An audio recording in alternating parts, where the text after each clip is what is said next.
Hey guys, it's your girl Booney. You're listening to episode 178 of the Booney Breakdown podcast, your source for all things responsible and ratchet. Support for today's episode comes from Dame Products, a sexual wellness brand set on design-forward, community-based pleasure education. What I love about this brand, guys, is it has a mission to help close the pleasure gap for people with vulvas. And as a Booney Breakdown listener, you can receive 10% off your purchase by using the code Booney, all caps. Details on how to purchase can be found in the show notes and on thebooneybreakdown.com. All right, guys, welcome to this week's episode. I am excited because we have our responsible fave on this week. The homie KG is here for this week's episode. We talk about what will life look like after the pandemic. Are we over it? Is it done? Like, what's happening here? We also talk about the effects of social media and try to pinpoint exactly what year social media took over all of our lives.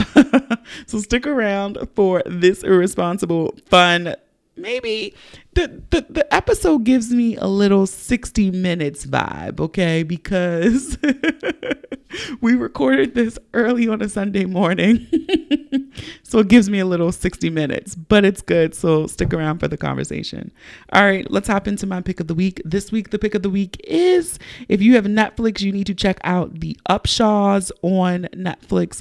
It has Wanda Sykes, Kim Fields, Mike Epps. The shit is fucking hilarious. It is a sitcom that I didn't know I needed in my life. They cuss, they say nigga, they say fuck, they say shit. It is great to watch. It is not the traditional family unit that we're used to seeing on a sitcom, which is great. And I think they pulled off a really good cliffhanger. A really, really good cliffhanger. So if you have not, check out The Upshaws. I think it's like 10 episodes on Netflix. Really, really good, really, really funny, and you will enjoy it. All right, guys, housekeeping. Feedback from last week's episode 177, Damn the Dior and Fix Your Goddamn Teeth. It was a solo episode with myself. As I'm saying the title, I'm fucking ridiculous, guys. But this shit is true. Fix your teeth. Somebody said, Booney, thank you so much for saying what needed to be said. And I totally agree. It burns me up. Like, you are designer down, but your teeth are terrible. Use some of that money. It's just going to cost you one bag to get your teeth fixed. So thank you for rocking with me, guys. It really is a pet peeve because, as this listener said, the cost of foregoing one bag, they could probably get their teeth fixed. So neither here nor there. I guess people have different priorities. But if you have not listened to my lovely Booney rant from last week's episode, please go back and do so. Also, here's another reminder. I know you have to see and hear things 6 times in order for it to stick. So I think this is number 5. SoundCloud no longer receives new episodes of the Booney Breakdown podcast. If you were used to listen on SoundCloud, or you liked SoundCloud, you do have to find another method in which to listen. If you head on over to thebooneybreakdown.com/podcast, it gives you all of the places that you can find this podcast. And especially if you listen on an Android device, there is a link that will take you to, when you click it, it will give you a ton of options specifically for Android devices. So if you head on over again to thebooneybreakdown.com/podcast, and you will see that there. Also, if you want to join our Patreon gang, the group chat was popping this week. We had a few people join. So thank you to everyone who joined the Patreon this week. If you want to join for as low as $3, you can head on over to patreon.com/thebooneybreakdown and join in on the fun. They get some extra Would You Rather questions. We have a live event coming up in a week. I need to put those details out in Patreon, gang. So we have a live event every first Thursday of the month. And we have some good times. Group chat. You know, they get extras depending on the level and tier of your membership. So just be sure to read each membership tier in its entirety before you send me a nasty gram about why you did not get some type of benefit. All right. So again, it's patreon.com/thebooneybreakdown. And if you want to have fun with us on social media, I encourage you to follow us on Instagram and Facebook at The Boonie Breakdown. You can follow us on Twitter at Boonie Breakdown. You can follow us on TikTok at The Boonie Breakdown. And when sharing this episode, please be sure to tag us on any social media platform. Put it in your Insta story, a screen grab, a screen recording of you listening. That is dope. But you can also use the hashtag The Boonie Breakdown and the hashtag PodIn. PODIN. So that is it for me this week with this week's opener. So let's get ready to break it down.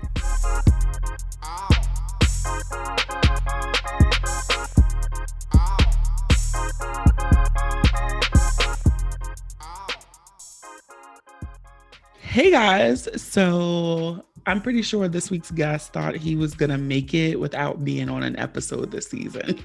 Was hopeful. I was hopeful, and no. Nope. She could been on like 13 times. Brian been on 20, and I was like, "Whew, I'm good. I can kind of sit this one out." It's been a little ratchet this season, and that is not my calling. So I thought this season. Well, I think I started out very responsible, and I've noticed that, so I started skewing ratchet because yeah, we started out responsible. We had some Black liberation, domestic violence, estate planning. It was very man. Estate planning was this season. That's crazy. Okay. Yeah, Okay. the time, the It concept flies. of time. It flies. So you haven't been on here in a while. How are you doing, buddy? I'm spectacular. Thanks for having me as always. Now I'm tired. My kids turned 6 this week, so just been kind of keeping busy with them. And you said that, and it made me think. I listened to this podcast, and I shared it in my stories, and it was talking about women and their different realizations of motherhood. Hearing you say you're tired, we're 36, you have 6-year-olds. Yeah. Even if I had a baby, it's not possible for me to have a baby this year. So if I had a baby next year, I'll be 37. So I would be like 43, 44 with 6-year-olds. Doesn't sound Don't feel fun. bad. I mean, we met somebody at the kids are playing T-ball now. So, there's somebody that's mid-40s that has a 6-year-old. And yeah, their 6-year-old has way more energy than ours put together. So listen, you could do it. Yeah. I'm always here for. It doesn't sound fun. It is though. It is. It is. It is. It is a lot of fun. It's just That's because you like being a dad. Kids wake up early. Yes, I do. I think let's start there. Some people don't like being parents. You really enjoy being a father. Yes. That is probably my main level of enjoyment at this point in time in life. But I mean, for some people, it's hard to make that switch. And, yeah, that's cool. That's cool. I'll be out of the park. It'd just be, me and the kids. And, you just be seeing people struggling. And I'll be like, hey, listen, ain't that bad. It ain't that bad. So, all right. I had a thought about what we could talk about in this episode. And so my first thing was, what do you think? Okay, so we're coming out of the pandemic, the Ponderosa. And get your vaccines. No. Okay, so we can start there. The state of Maryland, our great state, and Ohio are having lottery drawings now. So in Ohio, they're doing 5 straight weeks of $1 million possibility. Maryland's doing it a little different. They're doing 40 days of $40,000 winners. Mm-hmm. And at the end, a $400,000 drawing. You get to stay anonymous like you do with the regular lottery in Maryland. So one, that lets me know they are tracking who is receiving it, because absolutely, the way they said the way they will identify the winner is they pull a number, and then the lottery department will send the number to the health department, and it matches you up, and the health department will notify who wins. So I was like, oh, so they are tracking who has it. Do you think more states will do this? Because we haven't got enough people vaccinated, air quotes, to reach this herd immunity that they wanted. So do you think more states are going to hop on lottery draws? Because this is, so y'all know I messed with Hotepi. I don't know if y'all know that personally. But this stuff like this gives them great fodder because it's like, you want me to have this vaccine so bad, y'all giving away money? So yes, I do think that there are going to be a lot of states that are going to do this, that are going to give incentives, tax breaks, federal tax breaks. I think are largely coming. Like, there's no way that they're going to risk people having a laissez-faire attitude about getting this vaccine when the economy needs to get back to normal. And you can already see, like, people wanted to get back to normal, but it's not ready. Like, it's completely not ready. So I think that states are going to find ways to either make sure that people are vaccinated or find ways to incentivize people to get back to work. I mean, because this is, One or the other is going to happen. I mean, I get it. They need the schools to open. They want people to go back into these buildings. We're going to put a pin in that. We're going to come back to that. But it does kind of blow my mind a bit because we've never seen anything like this. I've never can think of a time where the government was just giving out free money to incentivize you to do something. Yeah. Yeah. I mean, And not but even a tax credit. I mean, like, here's a check. Thank you. It's a lottery. yeah.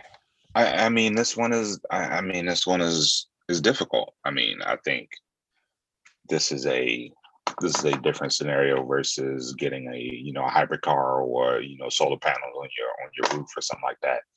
Like, they need this thing to get back to normal. Like, that's the only way that this country thrives, because when you have other countries that are trying to beat us to the punch, and we're behind the eight ball, it's not going to help. Like, you need the globalization to open back up. You need America to kind of lead and drive um, this thing.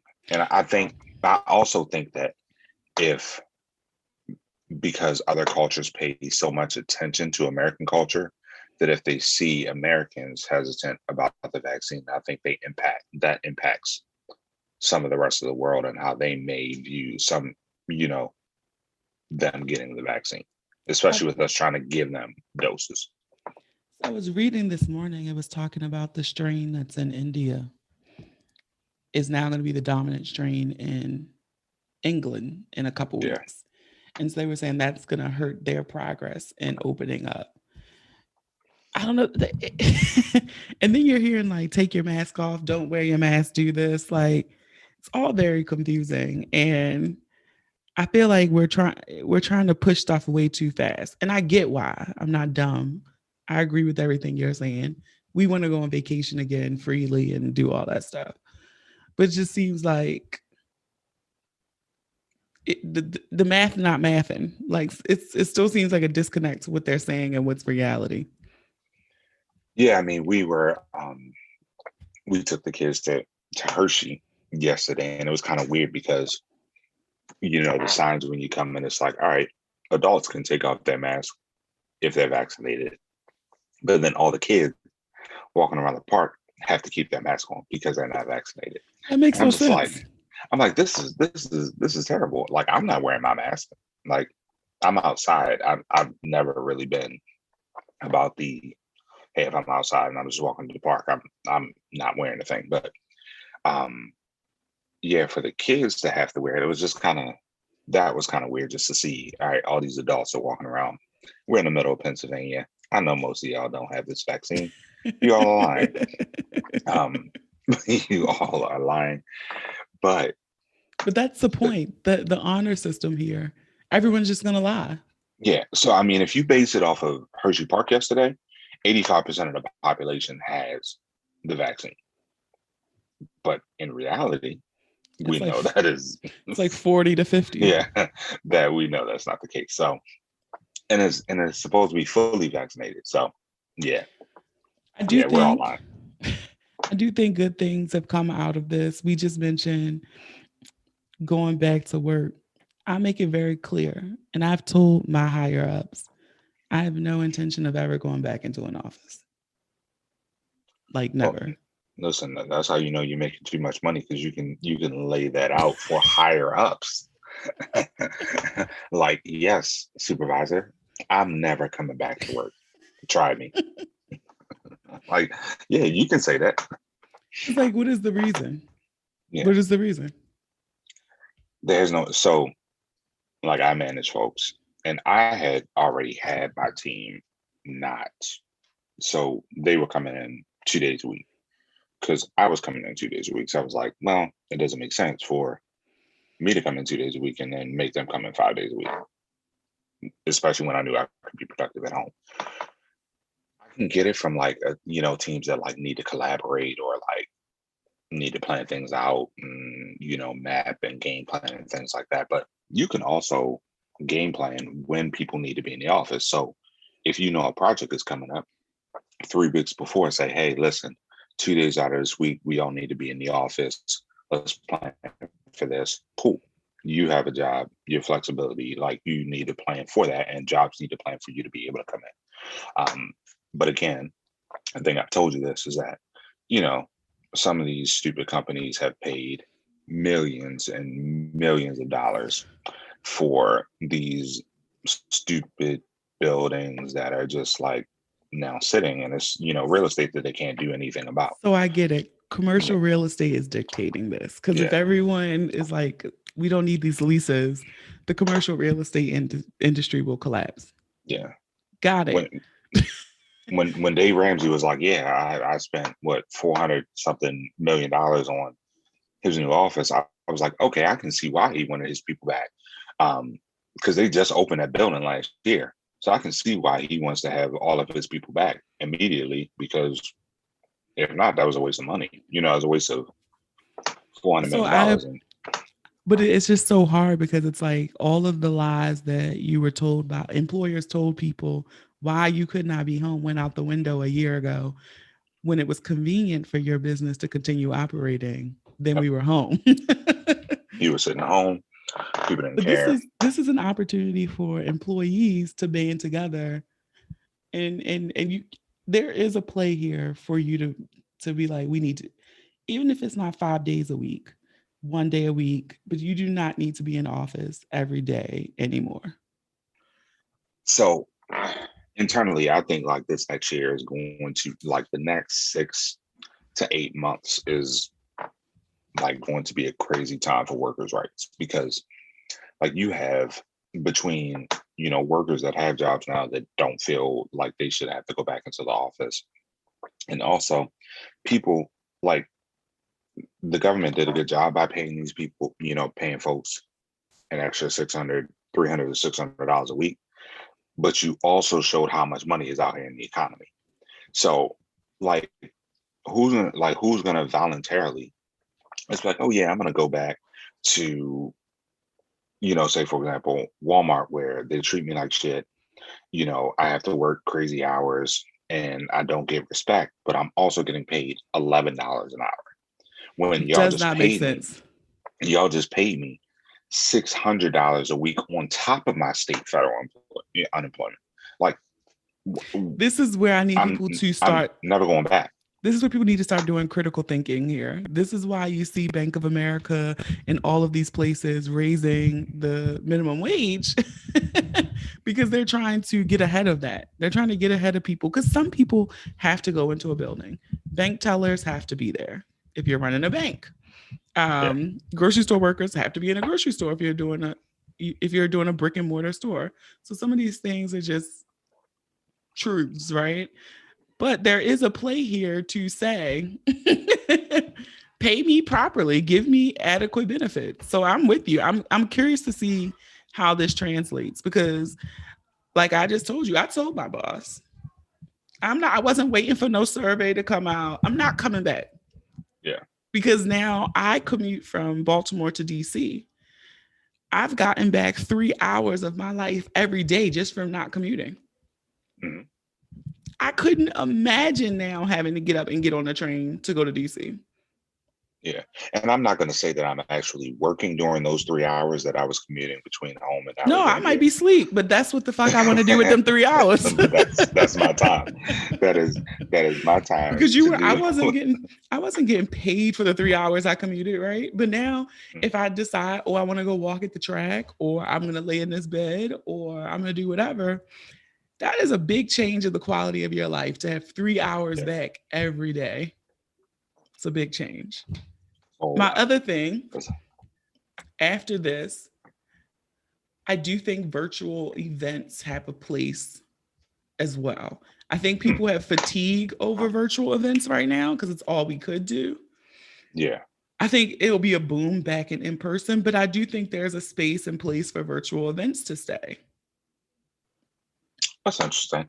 See, and maybe I'm thinking short term because I'm like, I So don't even like doing them at this point. I guess my context of this is sorority stuff. It was wonderful. We had a regional meeting on Saturday. Mm-hmm. Kenny can see me, but this is exactly how I attended my regional meeting. I was in my bed. I was able to knock as I was listening to what was happening.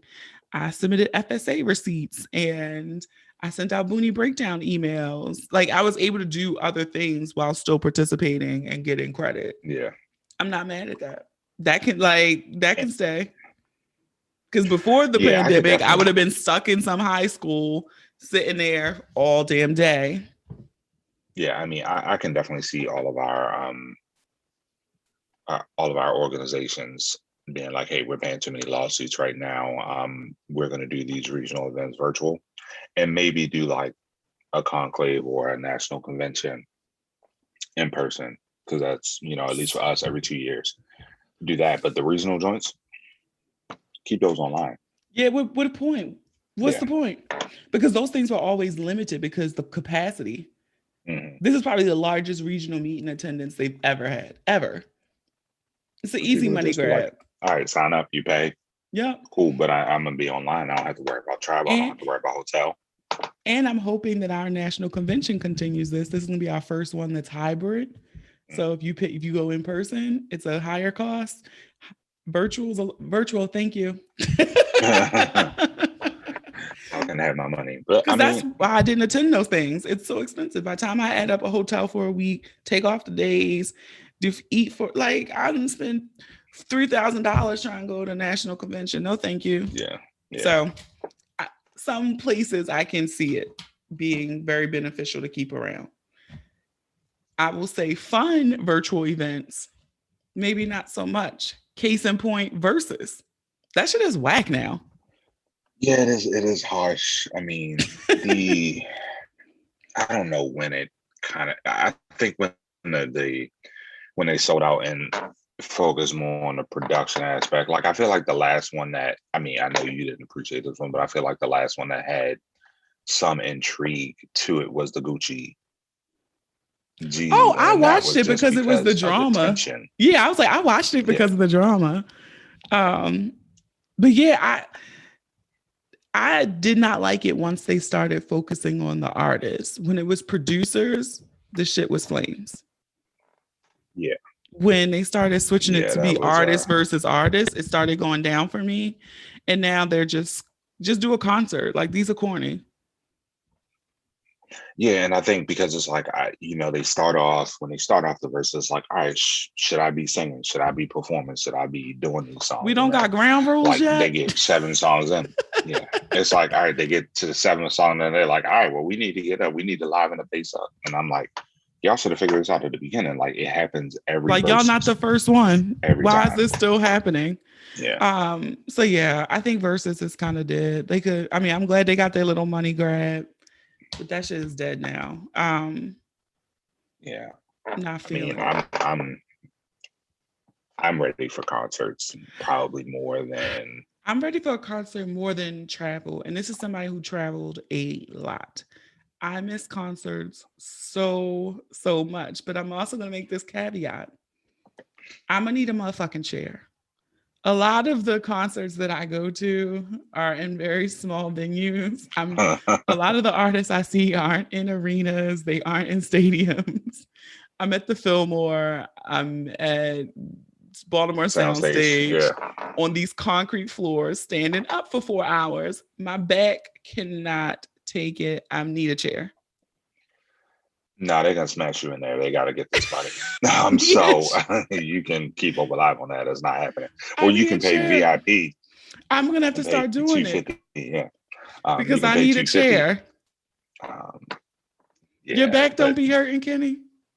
so yes, but you got to play it out well. You got to get there at a decent time. You got to find an area near the bar. Like Soundstage had like particular areas where you could like sit up near the bar, and then you just can't move the rest of the night. I am almost 40 years old. I need a chair. Yeah. Well, these small venues are not going to be meant for you because But they that's are the sad going to thing be. because those are where I go see most of the music. Yeah. Very few artists. It's very few artists at this point because concert tickets are so fucking expensive and I can't even imagine what they're going to be after this. Yeah. That I'm not paying that kind of money to see most of these people. So I'm going to the Snow Allegras and the Jasmine Sullivans because they're still in these smaller venues. Yeah. No, I think coming out, I think you might be able to get a seat for Snow or Jasmine. I think so. I think I think Jasmine so. might elevate it because the last time I saw Yeah. Jasmine, it was at the Fillmore and I was And standing and she my did the back was Super on fire. Bowl. She She might get a did. chair. We Yeah, might you get might to get a see her chair at the there. Lyric. Yeah. Yeah, but I mean, Snow was coming. But I mean, before the pandemic, Snow was coming to the Fillmore, and that was going to be a mandatory event. And then the Ponderosa hit, and Here we that are. kind of killed everything. But yeah, that is probably one thing, outside of I mean, damn near everything really, because Ravens coming back, we're gonna be there. Orioles opening back up, full capacity. So here's my thing. I didn't expect this to happen to me because I had no problem before going to large crowds. But I will say the pandemic has launched a type of anxiety for me that I didn't think I would have to deal with about reintegrating back to normal life. Mhm. And so I just went in a sit down restaurant inside for the first time, like in a I, dining room. The first time I did it was a private party and it was a room with people I'd already been around. So that didn't freak me out. mhm. But my mom and I, every time I would go, if I did go to a restaurant recently, it was just outdoors. I was not fucking went inside. Yeah. But the restaurant we wanted to go to, I was like, shit. But they still had it really spaced out. Um, and we were okay. I did not die, but I was very anxious about it still. Like, and I'm just like, this is shit I would have never thought about a year and a Yeah. half ago. Yeah. So like, I mean, I will say, like during the pandemic, like me and the boys, we went a few times to some places just because like that year was hard. There was no way that I was like I tried to figure out anything and everything possible to be able to do. And it was like, all right, sometimes you guys might want some Bob Evans. All right, so we're gonna go to the Bob Evans and we're gonna sit, we're gonna be quick. We already know our order, the in and out, and we'll make this happen. Um, but yeah, I mean, at this point, for us that are vaccinated, and I just kind of like I thought about this the other day. I don't know if I told you this, but it's just like if we trusted getting the vaccine, then we have to trust that it does what it's supposed to do. Mm-hmm. So if we are going to do that, then we have to let the anxiety partially out of our head. Like I was at, I had two weddings back to back, like the same week. The first one, it was just like, all right, I had on two masks. I was like, I was thinking about it the entire time. Like if I had my mask on for, if I took it off for a while, I was like, oh my God, where's my mask? I need to put it back on because nobody in there had masks. Like everybody was just like, all right, we're going to have fun. By the time the second one got here, I was just like, why am I doing this? Like, I can't, I can't keep keeping this thought in my head of like, all right, well, you need to be like as protected as before. Like, no, you got a vaccine for a reason. You trusted the fact that this thing was going to work, and the reason you probably rushed out of there because like the numbers came back so well. that you were like, all right, it's gonna work for me. And all right, Look at you if you're gonna trying to trust it, ease anxieties. it like it didn't make sense for me after a while. It was just like, all right, you went through all of this. You stood in line for 2.5 hours to get your first shot. Like, all right, if you're gonna do something, like, go ahead and do it. Like, you got the protection at this point. And then if it comes out to be a fraud and it don't work, then you learn from that.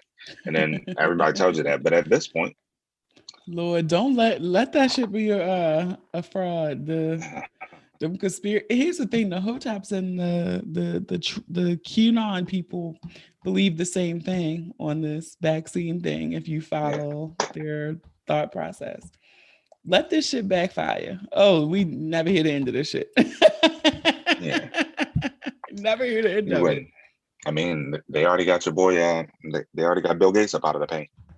See, because he's trying to put the chip in everybody. He was Now trying to get the chip, and he they was taking like, them "Oh no, down. we dropping all your dirt. You was with, You had an open marriage. Now you're getting divorced. You yeah." was fucking the hoes up at Microsoft. He was Poor. what was he? He was with the guy that killed himself in Oh yeah, he was on the island. Jeffrey Epstein. I Jeffrey Epstein's will. island. I will, however, say with the QAnon Hotep folk, what the fuck is happening with Maxwell? You heard about that, and now you haven't heard nothing. Maxwell. Did I The miss it? the woman, Oh yeah, what happened to her? right? Like you haven't heard shit about that. Yeah, she's gonna be dead soon. Yeah, like she just went. You were hearing a lot. She was gonna name names, and then it's just radio silence. Yeah. So I will say, Kenny knows this because I share some things, and he jokes me. I hop down rabbit holes not because I believe, but I do have a natural curiosity about things other people believe, and I hop down this rabbit hole about the people who believe about these sex pedophile rings. That is a really weird it's a really weird rabbit hole to jump down. Yeah, I'll that's just a say place that. you don't want to be. Yeah, don't I mean if you ever get bored, do it, but wow, the stuff these people believe. And I think the thing with all these conspiracy theorists is that a tinge of it is plausible. It could be. A Yes, tinge of it is plausible. it could be. I got another question for you Oh, like okay. because I feel like you've done this successfully. So social media, you're not on Facebook anymore. I'm not on the book. You're very limited. You're like a watcher on Instagram. You post every now and then. Yeah, You cleared I get out. through like fifth. I get through like 15 stories, and it's like, all right, that's the yeah. I think I see the same people's stories every week because like that's as far as I get. Mm. So then they keep posting the same people's at the beginning. So all the rest of the people that I follow, I had no idea what's going on in your life. No idea. I think you're most active on Twitter, which Twitter is my favorite social Yeah, media platform. yeah. I don't do TikTok. Do you think we'll ever? I just started on TikTok. TikTok is very fun. You Do need to you? get off. That's what needs to happen in this back half of the year. You need to delete that app because you are. I see don't how even want to use the word. see how he acts like my father. But I was gonna say, do you feel like? Because I was having this conversation with someone trying to pinpoint when social media took over. I was saying yesterday in my Insta stories when the cicadas came the first time. Mhm. Well, not the first time, but the first time I remember them in my life was 2004. There was no social media, and I had a very embarrassing, traumatizing experience with some cicadas. There was no social media. Yesterday, I had a semi embarrassing moment with a group of cicadas. And I thought about it like, oh my God, because one of my worst fears is becoming a meme. Anybody who listens to this should know this by now. Yes. I had that thought as I was running from my life from these cicadas that like, oh my God, if I fall or something and somebody's like, what if somebody's recording me at this very moment? They would have, That or is they a would have found a blink camera that would have caught you, and then it would have put you on the internet. so But that's such an odd thing to think of, right? Like that is a thought in my mind at a random moment like that. Like, God, I hope somebody's not recording me and I end up on social media. Yeah. So I was in there trying to think, like, okay, in '04, there was no Facebook, Instagram, Twitter, all this stuff. Facebook, I joined Facebook December of 2004. I remember that. Mhm. To now where everyone does their whole life for the gram. Like everything people do in their life is for the gram. I was Yeah. trying to pinpoint the year social media took over, and I think it was like 2014, 15. I think that's when it kind of it shifted a little bit. Like there was, so you had the '08 period before the election. I think that was a that was a drastic change at that point. Um, and then you had another cycle that was probably like 2011 where things picked up. You had I would say 2011 picked up is when I felt like that's for me is when I felt safe enough meeting and or talking to people from social media in real life. Was that oh yes, see, 2011, 2012? I still am not at that at that place really. Yes, you have. Who I mean? One of my old things. We met him on Twitter. Well, no, see, there's a difference. I met him because of you, so there's a slight difference. Um, I didn't go out of my way to be like, oh yeah, I met you on Twitter. You cool? Boom, boom, I boom. didn't. He slid up in my DMs. But no, like for me, that was like 2011. I felt comfortable enough to meet people off of social. Yeah. And then I'm gonna say that 14, 15, I think, because I'll be honest, like I'm glad I'm a fairly secure person with myself. Snapchat was why I got braces. Like that's why I got Invisalign. I've been very vocal about that. Um, but I just look at what social media is doing, and even to myself included, and even to society as a whole, I don't think we're ever going to recover from the effects of social media. Yeah, yeah. So, I mean, obviously, I watched the, a documentary that was on Netflix, and I started earlier back in the pandemic. Joe Rogan has sat down with the guy that did the documentary on Netflix about the social dilemma, and I'm like, man, I don't know if my 14-year-old cousin has watched this, but I'm like, I feel like this is mandatory watching for like some of these people because like you can just see like her conversation is based around the like how YouTube curates her life. Like YouTube would curate, hey, this is happening, this is what's funny, this is what's going on. TikTok, like TikTok has changed this. Well, I think when you get on TikTok, it automatically starts playing your videos. Mm-hmm. So it doesn't give you the opportunity to kind of like say, okay, let me think about this. Do I want to get It's engaged? feeding you, yeah. It automatically, and it just continuously cycles. Um, I don't, yeah, that's, I mean, that's one of the main reasons I'm like, I'm not going to get on there. Plus, the TikTok videos that end up being funny end up They being all end up posted on anywhere else. Instagram, But, yeah. but and maybe it's just me, and maybe it's I'm kind of old. I just feel like Twitter has, I don't know, maybe it's not as addictive to an extent that like you're not gonna be checking back to see like, okay, did somebody comment on this post and like continually going through the cycle of like a conversation like that was with Facebook. I was just like, nah, I don't want to do this because you're like, all right, did somebody comment on this post? Do I need to have a conversation? Do I need to educate somebody today about this? Like that's not my I don't Yeah, want that I as would my agree. responsibility.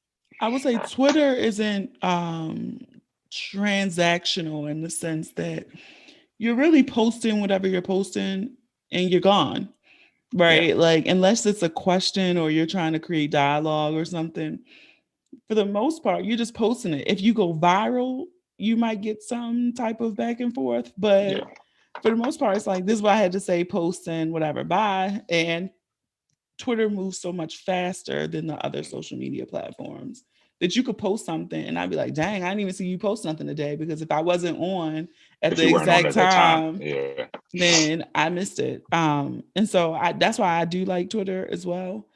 Facebook I is a feel like cess. Twitter. Yeah, I feel like Twitter. You're doing it more for yourself versus like Instagram and You're not Facebook. You're doing it for the posting. gram. You're Instagram, you're trying to get something in return. yes, you want the likes. The psychology behind likes and comments on Instagram is wild. Yeah, I just still don't understand why they haven't taken away the. I thought they were supposed to be taking away likes, Yeah, right? That was a whole conversation. Like likes are going away, and I still got them. Because I do feel that when I post something, I had to stop myself from doing that. And for me, what helped, I turned off notifications on all yep, my apps because it was like every time I would post something, I would get a like, click. Like I know what you're liking. Why do I yeah, gotta go keep opening the app? yeah. Really? It's And like I you want to see like.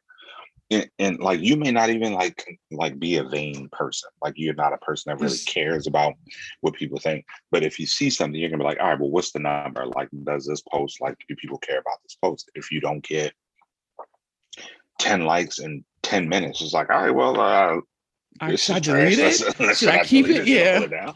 it down? The psychology behind that shit really fucks you up. And I'm looking like we're adults navigating this. And I always think about children and teenagers and young people. I look at like some of the girls who I did mentor when they were teenagers and now they're 25, 26, 27. Mhm. And I'm watching the stuff they did. Now, granted, we did dumb stuff when we were in our 20s, but we also weren't filming Yeah, it, which I'm so happy about that we didn't have to do that. And I'm just watching them like every now and then I'll be the little old lady who'll be like, you sure you want to keep this up? yeah, Why'd yeah, you post this? Because I feel like you get caught up in oh, it's the gram. You're not thinking about the bigger picture. I will do that every now and then if I see if it's something egregious. But like I just like, fuck, I'm so glad I grew up when we did. yeah. I mean, it was kids at the park, like literally putting their phone on the ground, making TikTok videos. Like, hey, like, what are we doing here? Like Like, you're outside playing, but you're yeah, playing with your phone. Get the- It is funny watching people do TikToks. Like it's funny watching people do social media in real life in yeah, general in to real me. life. So it's like, Um, all right, this is where we get this from, and but you it's guys not working. know, I don't know, Kenny. I don't know if I've said this to Kenny, but a few of my other friends, I have a true like it. I do think social media has developed some type of mental health issue in all of us because I don't think everybody's crazy, but I do think it's altered some things up here Yeah, because we all think everyone cares about us because we all have a platform, right? And at the end of the day, nobody gives a fuck. yeah, But I do have when I watch people, it's one person who I love on Instagram. I don't have any things about her, but I crack up every time because I'm like, okay, so you walked down the street, you sat your phone down. There's a couple influencers who do this. You sat your phone down. You walked back away from your phone. You hit record first, walked away from your phone, and then started running to your phone to scream into the phone a message and or film yourself walking your dog and or film yourself walking down the street in your outfit. So then you go back to your phone, hit stop recording, edit the video, and then post it to social media. That is a mental health issue, right? Like I don't know what type of mental health issue, but it is one because it just fascinates me the extremes. I have no problem if you're walking down the street and you're like, la, la, la, I'm talking, ha, ha, ha, put your phone away. But the fact that you did a whole planned photo shoot with propping your phone up on a tree or a park bench, yeah. I start to question things there. Yeah, it's like that portion of it. I always wonder about like, like you said, influencers and say like how cancel culture, say for example, like I feel like as an influencer, you have to always be worried about the perception of what people think of you, you have to do everything right. Because what happens if you're canceled? Like, say people are like, all right, we got to get you up out of the paint. Like you did something wrong, you tweeted something back. Like your self-worth at Mm-hmm. this point is based off of being able to influence others. So if you lose that, like, and that has now become what you are as a person, like what is it? Like what is It your life at this point? it's funny to me because I'm also trying to be very conscious of myself, right? I like to believe that people who follow me, y'all don't know me, right? Because y'all not my real friends. You're not my friends. But we do have some type of relationship, right? Because we coexist and bond on social media. Got it. But I like to believe that how I am in real life is how I present on my social platforms. I don't feel like it might be an exaggeration because I think if someone follows me on this page, they're thinking, oh, she fucking right now. She doing this, doing that. And half the time I'm probably laid in my bed with my bonnet on, right? But it's funny, or I think it fits the brand. So I share it, right? So I do think people might have a warped perception of me based off of my brand. That's fine. It might be just an exaggeration. But I do like to believe I am who I am. And I do think I've followed people who were influencers and I liked them when they were smaller. They had a small following. And then when the following got too big, Mhm. I felt it was a change. And then I was like, I got to Yeah, I unfollow. mean, like I can imagine, like, and I don't think it's anything wrong with these people where it's like, okay, you're Me like a either. bad person. Like that shit is impossible to kind of be like, all right, no, I'm not gonna feel any particular type of way, or like, shit, I don't post much, but I feel the type of way if I get 10 likes. I can't imagine. I can't imagine Could you if you imagine are, putting up a picture and you have 10,000 likes?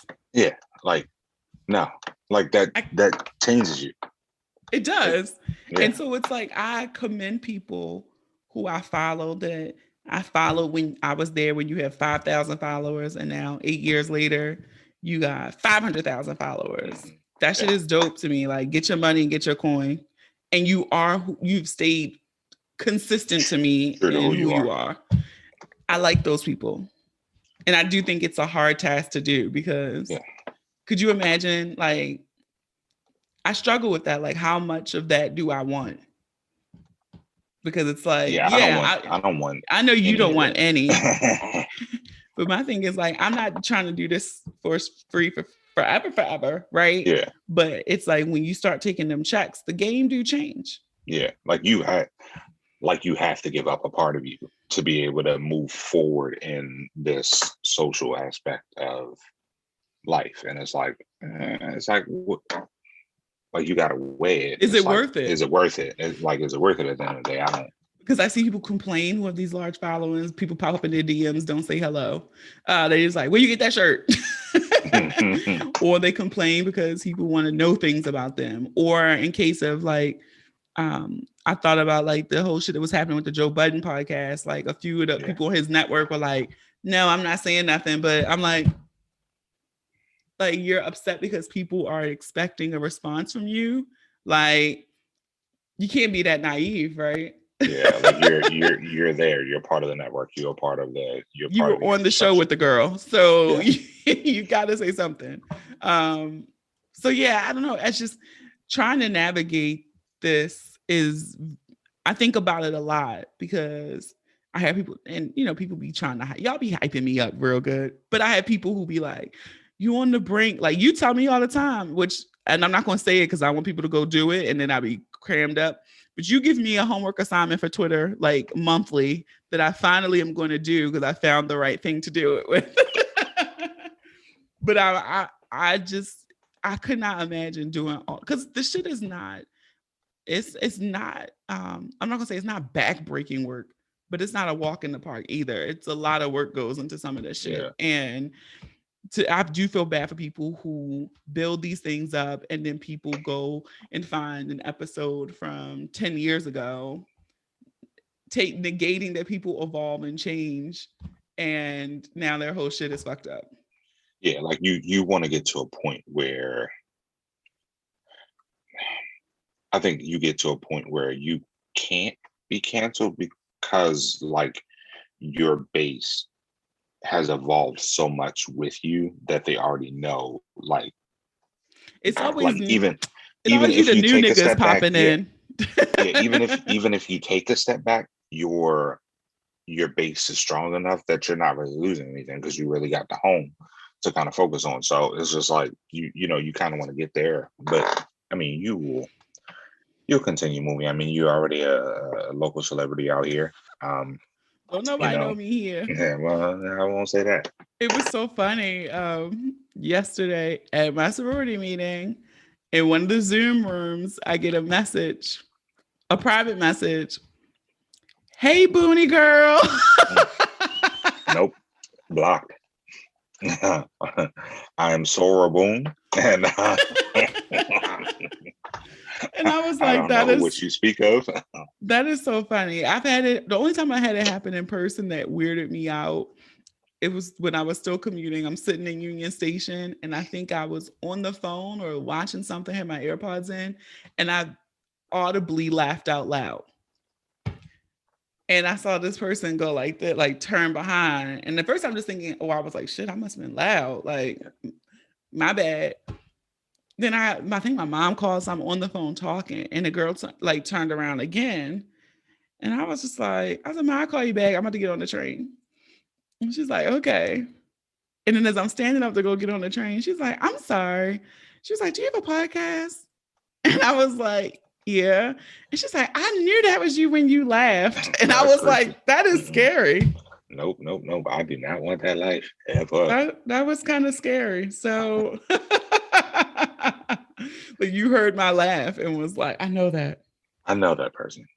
And then she had a button on, and like she really did know the podcast because she had bought merch. She had like a button on her bag, and it was like Responsible and Ratchet. And I was like, oh shit, that's kind of weird. And I'm small, so I can't imagine people who have these larger audiences. Larger followings, yeah. I mean, that's very daunting. And so I guess it's the gift and the curse. So yeah, I mean, you never want to be Joe Budden, but I mean, that's. But I mean, with the power, it's just kind of like you don't. I mean, not to say like he wasn't trash before, but in regards to what is happening now, it's just like, all right, you don't know how to be, you don't know how to lead this organization that kind of blew way too much and way too big in it. It's like you have too much power. And you don't he know how to be definitely needed a responsible business partner to keep him. Yeah. Level. Keep him grounded and level. Yeah. Because that whole situation, I'm curious to see what happens with it. Because, you know, sometimes stuff like that happens and all this blows up and then you never hear about it. Case in point, like you brought up some major artist getting shot by another artist. And yeah. So it's just funny how some stuff sticks and some stuff doesn't. I still don't understand what happened with that situation, but you know, hey. Yeah. All right, Kenneth. Well, any final thoughts, words? No, I do just want to point out again that I have to point out every time I probably come on here. Rihanna still has not given you an album, and I hope you have a great rest of your day. See how cool he is. And in 6 months, when I'm back on here again, Rihanna still will not have given you an album. And, yeah, I'm hopeful like Pixie Cut Rihanna is back. I will say this. I do think whenever it does come, I think that's the final one. I don't think she's going to do. I think it'll be her swan song for music. Yeah, it's too much pressure. Yeah, I would just quit right now. Yeah, if she does ever give one, I think that's the last one. Yeah, or she might do a double album, round it out at 10 and be like, fuck it, goodbye, thank you. I'm going to keep peddling these panties and makeup. That's all you get. That is all you get. So. I'm still staying hopeful, Navy. It's over for you. Whatever. Goodbye, Kenneth. All right, guys, that is it for this week's episode. I want to thank the homie KG for coming on the podcast. He thought he was going to get away this season, and he did not. But see how he treats me like he's my father. But that's what best friends are for. Also, be sure to support our sponsor and use the code BOONY to save 10% on all of your Dame product purchases. They're really, really good devices, guys. So I hope you guys check them out and support. All right. And if you enjoyed this episode, I encourage you to listen and subscribe to the podcast on Apple Podcasts, Spotify, Amazon Music, Stitcher, Google Podcasts, iHeartRadio, YouTube, or any app that you listen to your favorites on. Don't forget to leave those reviews too. You might just hear your review on the next episode. We want 5 stars, 5 stars. Follow us on all social media. Share the episode with those you love, those you don't love, those you fucking hate. And don't make these pretty images for nothing, okay? Have a dope ass week. Stay healthy, safe, and sane. Thank you for listening. And remember, the ratchet in me honors the ratchet in you. Until next time.